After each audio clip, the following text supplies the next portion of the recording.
There are people in this world who will walk past a dying man to catch a bus. And there are people who will miss everything: the flight, the promotion, the one chance they've been waiting months for, to kneel down beside a stranger in a parking lot and hold his hand until help comes. I've been thinking about that difference for a long time, about what it costs, about what it's worth, and about a woman named Evelyn Booker who made that choice on a Tuesday afternoon in October and whose life was never the same after. Evelyn worked the breakfast and lunch shift at Daly's Corner Diner on Route 9 in Millhaven, Georgia. She had worked there for 11 years. She knew which tables got cold drafts from the front door in winter. She knew that the booth by the window needed its fourth leg shimmed with a folded napkin, or the whole thing rocked when you set down a coffee cup. She knew the regulars by name, by order, by mood. She brought Harold Simmons his decaf before he even sat down, because Harold had been coming in every Wednesday since his wife passed, and he always ordered decaf even though everyone, including Harold, knew he wanted the real thing. Evelyn was 53 years old. She wore her hair pulled back the way she had worn it since she was 22. Practical, out of the way, no fuss. Her hands were the hands of someone who had worked her whole life. The knuckles a little swollen, the nails cut short. She never wore rings at work because she didn't want to scratch the plates. People looked at Evelyn and saw a waitress. That was fine. She had long ago stopped worrying about what people saw. What they didn't see, what almost nobody in Millhaven knew, was that Evelyn had spent 14 years before Daly's as a licensed practical nurse at Grady Memorial in Atlanta. She had worked the cardiac step-down unit. She had held the hands of people in the worst moments of their lives. She had learned to read a face the way some people read weather, the gray undertone, the shallow breath, the way a person's eyes went somewhere far away when their body was starting to give up on them. She left nursing after her son, Darius, was born with a heart condition that needed monitoring, and her mother's memory started slipping, and the math of daycare plus gas plus the commute to Atlanta stopped adding up. She moved back to Millhaven. She took the job at Daly's. She told herself it was temporary.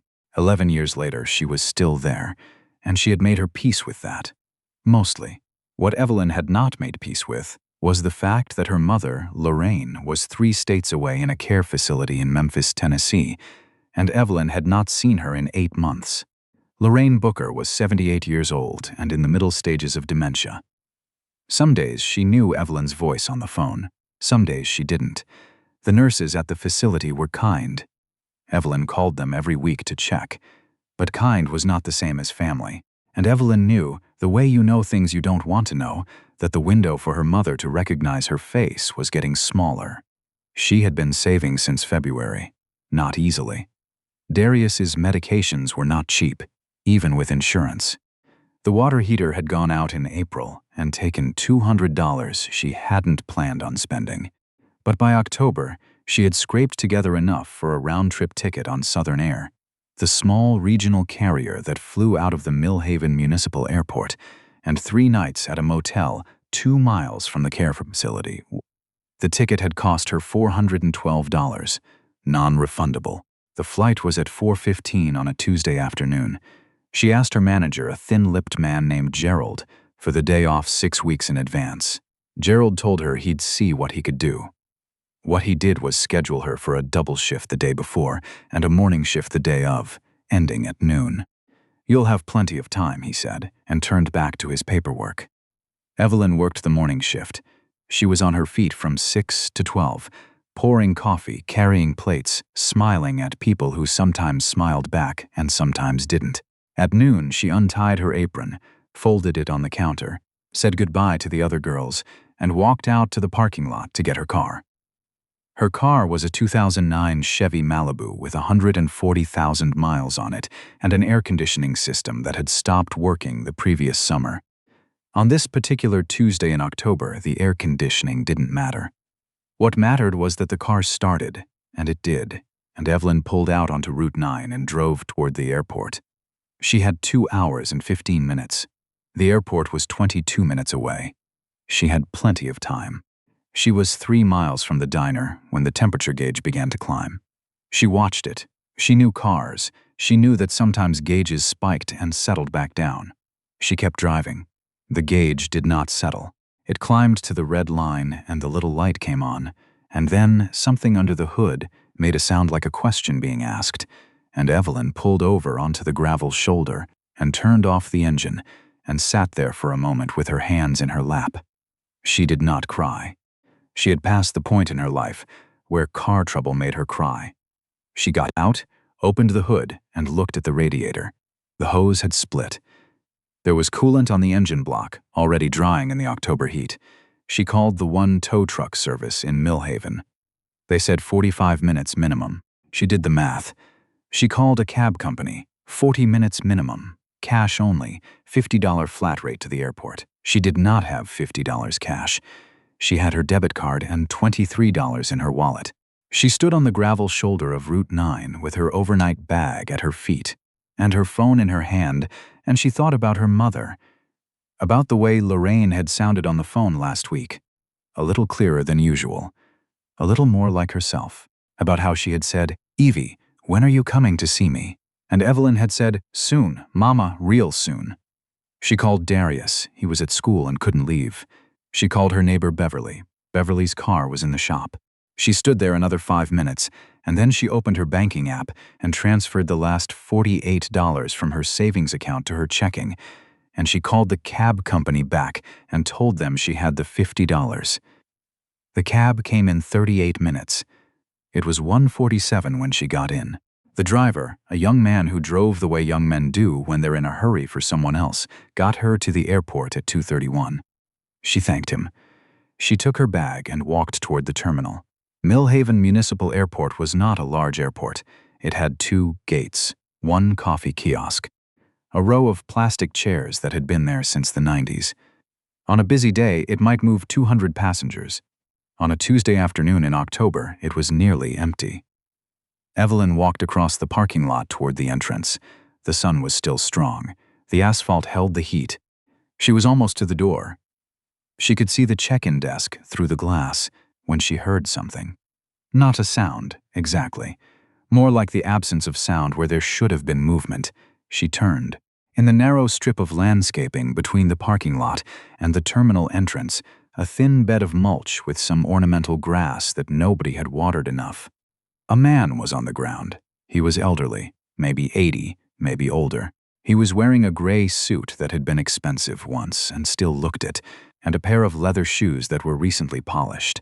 He had silver hair and the kind of face that had once been strong and was still trying to be.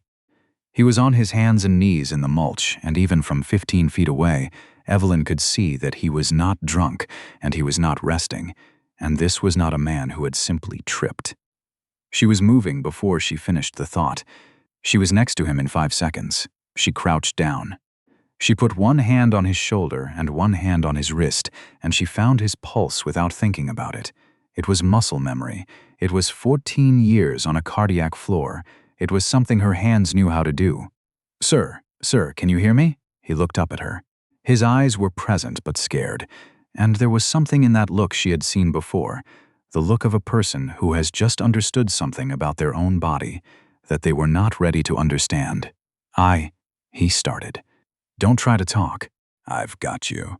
She was already looking at his color, the clamminess of his skin, the way his left hand had pressed against his chest without him seeming to know it.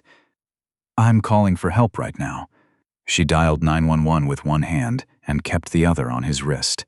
While she was on the phone, while she was giving the address, describing the symptoms, answering the dispatcher's questions, she heard the boarding call from inside the terminal. Southern Air Flight 204 to Memphis, Tennessee. Final boarding. She heard it. She registered it the way you register a door closing somewhere in a house. A sound that means something has ended, even if you can't see it yet. She stayed on the phone. She stayed on the ground next to the man in the gray suit. She told the dispatcher that she believed the patient was experiencing a cardiac event based on presentation. She used those words because they were the right words and because they would get the ambulance there faster. "Stay with me, okay?" she said to the man when she was off the phone. He managed a small nod. "Help is coming. You're not alone." She did not go inside to check if the flight was still at the gate. She thought about it for one moment. The thought passed through her like a cold current, and then she looked at this man on the ground, this stranger in his good suit with his frightened eyes, and she stayed. His name, she would learn later, was Theodore Wentworth. But in the 23 minutes they waited for the ambulance, she didn't know that. She didn't know anything about him except that he needed someone to stay, and she was there. She talked to him, quietly, steadily, the way she used to talk to patients on the cardiac floor when they were scared, and the monitors were beeping, and the night felt very long. She told him his color was improving. She told him the paramedics were good at their jobs. She told him he was going to be okay, and she said it with the specific conviction of someone who has seen enough to know the difference between okay and not okay, and he heard it in her voice, and some of the fear in his eyes eased. The ambulance came at 3:02. Two paramedics took over with the efficiency of people who have seen everything and are still moved by none of it. They loaded Theodore Wentworth onto the stretcher. One of them glanced at Evelyn and said, "You a medical professional?" "Used to be," she said. "You did good," he said, and then they were loading the stretcher into the ambulance, and the doors were closing and the lights were going, and Evelyn was standing in the mulch in her going-to-see mama outfit, her good blue blouse, her gray slacks, with her overnight bag next to her feet. She watched the ambulance until it turned out of the parking lot. Then she turned toward the terminal. The parking lot was quiet. Through the glass doors, she could see the check-in counter, empty now. The departures board above it had already flipped. Flight 204 to Memphis. Depart. She stood there for a while. She called Darius. She told him what happened, keeping her voice even. "Mom," he said. "Mom, are you okay?" "I'm fine," she said. "What are you going to do?" She looked at the parking lot, at the afternoon sun on the asphalt, at the small strip of mulch where a man had been on the ground 20 minutes ago and was now, God willing, on his way to a hospital where people would take care of him. "I'm going to call Grammy," she said, "and then I'm going to call Beverly to come get me."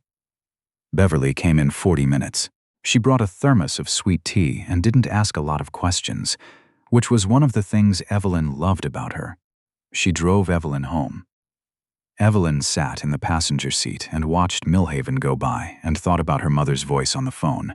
"Evie, when are you coming to see me?" And she thought about the way the old man had looked at her when she put her hand on his wrist. That specific look. She had forgotten how much that look meant to her once. She did not hear anything more about Theodore Wentworth that day, or the next. On Thursday, she was working the morning shift. The diner was in its usual mid-morning lull. The breakfast crowd gone, the lunch crowd not yet arrived, when the door opened and a woman walked in. She was around 40, well-dressed in the careful way of someone who worked in an office where appearances mattered. She looked around the diner with the slightly uncertain expression of a person who had never eaten in a place like this and wasn't sure of the protocol. Evelyn walked over. "Can I help you?" The woman said, "I'm looking for Evelyn Booker." "That's me." The woman's expression shifted. Something relaxed in it. "My name is Caroline Wentworth. Theodore Wentworth is my father." Evelyn set down the coffee pot she was holding. "How is he?" she said. "He's going to be okay." Caroline said it the way people say things they have been holding for days, with relief that still has a little bit of terror underneath it. The doctors said it was a significant cardiac event. They said if he had been alone much longer, she stopped. They said someone with medical knowledge had kept him stable. They said whoever was with him knew what they were doing. "I just stayed with him," Evelyn said. "You did a great deal more than that." Caroline looked at her steadily. "He told me about you. He said you were a nurse. I used to be. He said you talked to him the whole time. He said you told him he was going to be okay." "I believed it," Evelyn said. Caroline was quiet for a moment. Then she said, "Can you sit down with me for a few minutes? There are some things my father asked me to tell you." They sat in the booth by the window, the one that needed the napkin under the leg, though Evelyn fixed it automatically before Caroline even noticed the wobble. Caroline ordered coffee and didn't drink it, just held the cup. She told Evelyn what she had come to say. Theodore Wentworth had built Southern Air, the airline. From a single leased turboprop in 1987, he had grown it to a regional carrier with roots across 12 southeastern states. He was retired now, or mostly retired, but he still flew occasionally to visit his regional managers, still traveled in the way of men who have spent their whole adult lives in motion. He had been in Millhaven visiting a new operations hub the airline was opening. He had a heart condition he had been managing for 6 years.